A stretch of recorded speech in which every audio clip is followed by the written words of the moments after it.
আমাদের ক্রীড়া উপদেষ্টা আসিফ মাহমুদ ভাই কলে কি বলে অবশ্যই শুনে যাবেন। তিনি আমাকে বলেছেন যে ভাই আমাকে জোর করে নমিনেশনটা দেওয়া হয়েছে, আমি রাজনীতির সাথে জড়িত না, আমি শুধু এমপি ইলেকশনটা করেছি, এলাকার মানুষের জন্য কাজ করতে চেয়েছি।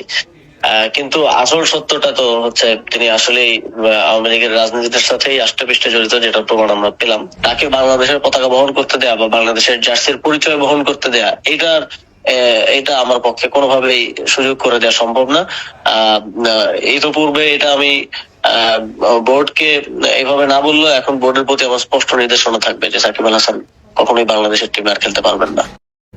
এখন কথাটা শুনতে পারছেন, আমাদের সাকিব আল হাসান আর বাংলাদেশ টিমে খেলতে পারবে না।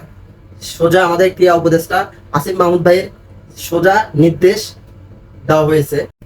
ভিডিওটা এই জন্যই করলাম, আপনাদের মতামত জানতে চাই। আর এই নির্দেশ জারিটা ভোটকে কতটুকু দায়িত্ব পালন করবে সেটাই আমাদের দেখার বিষয়।